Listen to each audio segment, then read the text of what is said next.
Mes frères et sœurs, je viens vers vous avec une pensée d'affection fraternelle. Je pense constamment à vous, les personnes âgées, les enfants, les jeunes, que j'ai bien connus et que je connais encore, dont je me souviens et desquels je garde un excellent souvenir. Je peux vous assurer que vous êtes dans mes prières quotidiennement. Et c'est le moment où nous devons plus que jamais prier les uns pour les autres. Et de la même manière que j'intercède auprès du ciel en votre faveur, je vous prie de faire autant pour chacun de nous. Nous avons besoin de prier les uns pour les autres en ce temps particulier. Mais nous devons aussi rester positifs et croire que le Seigneur que nous servons continuera de nous garder et de nous protéger. Aujourd'hui, je voudrais partager avec vous une méditation que j'ai titrée « Les promesses de Dieu dans le livre des psaumes ».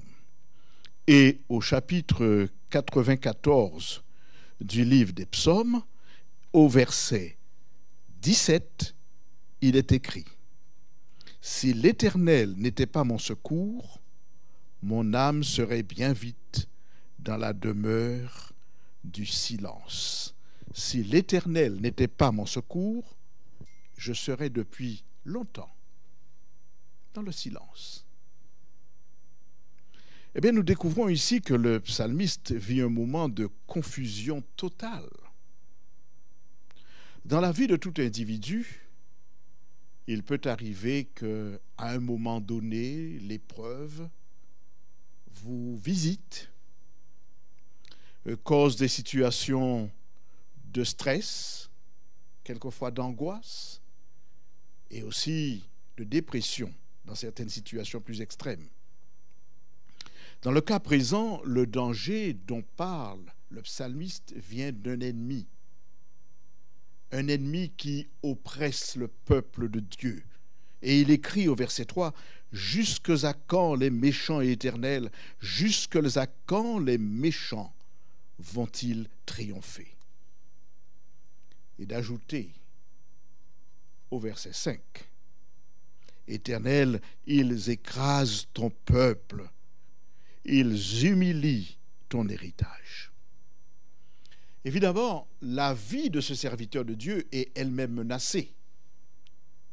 Et il a peur. Il a peur. Vous savez, devant la mort, je n'ai pas rencontré grand monde qui n'ait pas peur. J'ai vu des gens passer ce moment avec détresse, avec stress, avec peur, avec découragement. Très rarement, on rencontre quelqu'un fanfaronné pour dire « Moi, je n'ai pas peur de la mort ». Mais La Fontaine en a fait un poème. Un homme qui réclamait la mort parce qu'il sentait que le fardeau de la vie était trop lourd à porter. Il y avait les impôts, il y avait toutes sortes de problèmes. Et quand la mort est arrivée pour lui demander ce qu'il convenait de faire, il lui a dit simplement, si tu veux m'aider à porter mon ballot de bois jusqu'à la maison. Je paraphrase. Oui, la mort fait peur. Et la propre vie de ce serviteur de Dieu est menacée. Mais heureusement, quand il témoigne, on découvre qu'il sait, dans cette situation dramatique, vers qui se tourner. Il dira au verset suivant, verset 17, « Si l'Éternel n'était pas mon secours, j'habiterais bien vite dans le monde du silence. » Donc, il a une solution à son problème, qui n'est pas humaine, qui est divine. L'Éternel est mon secours. Et si ce n'était le cas, il y a longtemps que j'habiterais dans le monde du silence. Vous savez, dans les moments des épreuves, et ça arrive fatalement, les croyants sont invités toujours à trouver leur secours en l'Éternel. Il est toujours disponible et disposé à secourir ses enfants et à secourir son peuple. D'ailleurs, toujours dans le livre des psaumes, au chapitre 46 et au verset 2, il est écrit « Dieu est pour nous un refuge et un appui, un secours toujours présent dans la détresse. Psaume 46, verset 2. Le psalmiste a encore écrit au chapitre 34, verset 19, « Le malheur frappe souvent le juste, mais l'Éternel l'en délivre toujours. » Remarquons et notons ici que le malheur frappe. Et personne n'est épargné. Il fait lever le soleil sur les bons et sur les méchants. La maladie touche tout le monde. Le malheur frappe tout le monde. Mais il note que l'Éternel l'en délivre toujours, d'une manière ou d'une autre. Même face aux échecs réels ou apparents, nous sommes rassurés que nous pouvons compter sur Dieu et lui faire confiance. Nous sommes assurés que nous pouvons aller vers lui et lui faire confiance. Le chant des degrés nous indique en effet où trouver la solution quand un problème vient frapper à notre porte. Où trouver la solution? Non, pas dans ce bas monde.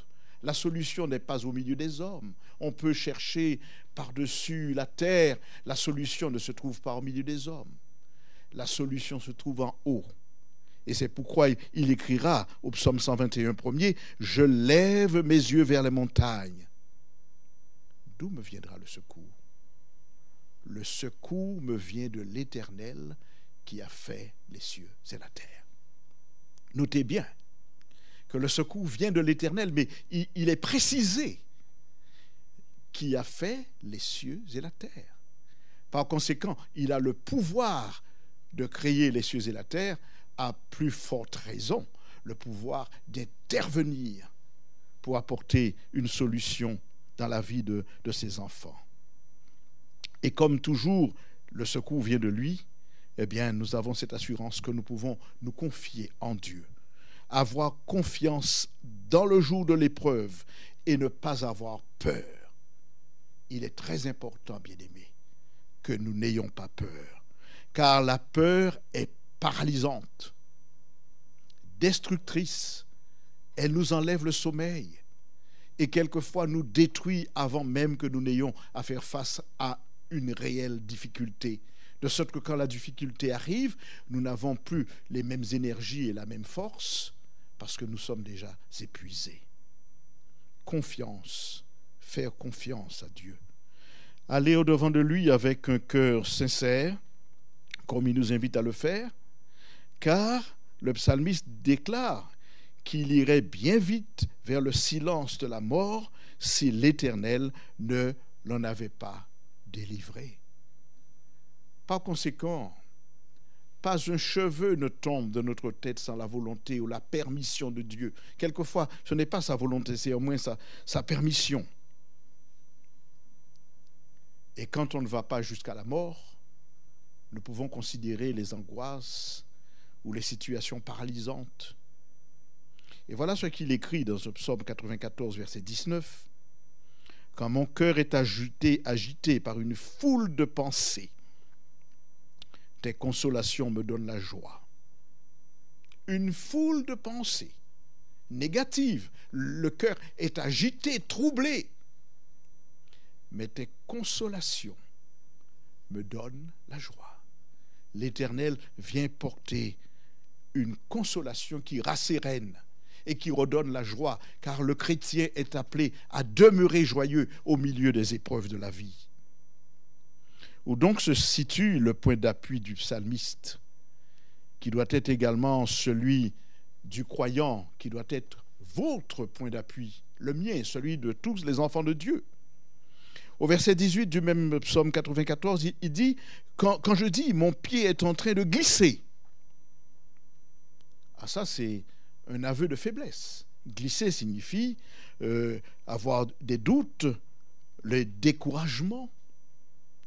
Je perds mes forces, je perds confiance, je m'enfonce. Quand mon pied est en train de glisser, verset 18, il ajoute « Ta bonté éternelle me sert d'appui. » Amen. Ta bonté me sert d'appui. Je sais que je peux compter sur toi. On peut même remplacer le mot bonté par amour. Ton amour me sert d'appui. Et ce socle sur lequel je peux m'appuyer, sur lequel tu peux t'appuyer, sur lequel je dois m'appuyer et sur lequel tu dois t'appuyer, ce socle ne chancellera jamais. Ce socle n'est pas temporaire, il est permanent, car il est écrit que le Père comme le Fils est le même hier, aujourd'hui et éternellement. Hébreux 13, verset 8, et chez lui, il n'y a ni changement, ni ombre de variation. Épître de Jacques, chapitre 1er, verset 17. Dieu est stable. Tu n'as pas à craindre. Tu peux t'appuyer sur lui. Le socle est solide, tu ne risques pas de tomber. Tu ne risques pas de te perdre. Même si ton pied glisse, avance et fais confiance au Seigneur. N'aie pas peur. N'aie pas peur.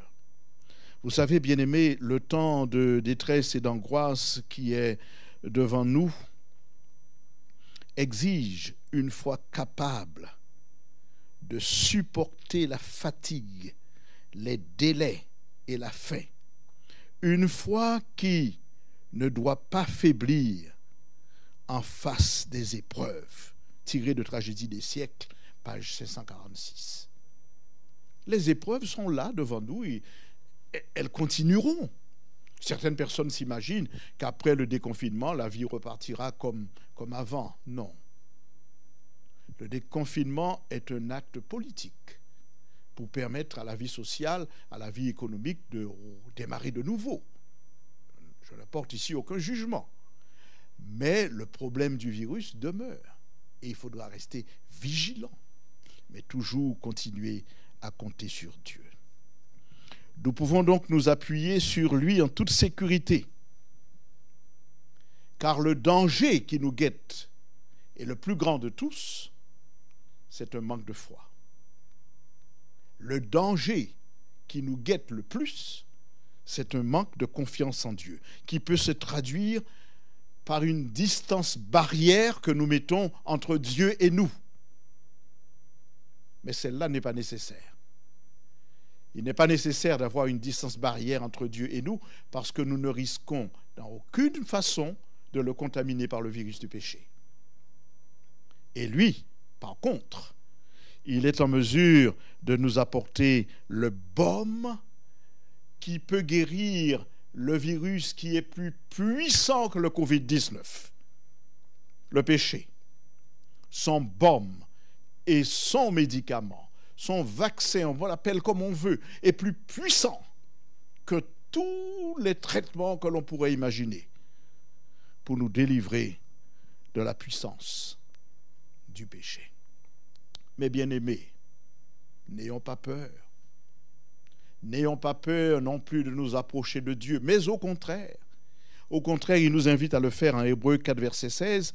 Il dit « Approchons-nous donc avec assurance du trône de grâce, afin d'obtenir miséricorde, c'est-à-dire le pardon, et de trouver grâce pour être secourus dans nos besoins. » Quels sont vos besoins aujourd'hui? Quels sont nos besoins aujourd'hui? Approchons-nous de Dieu.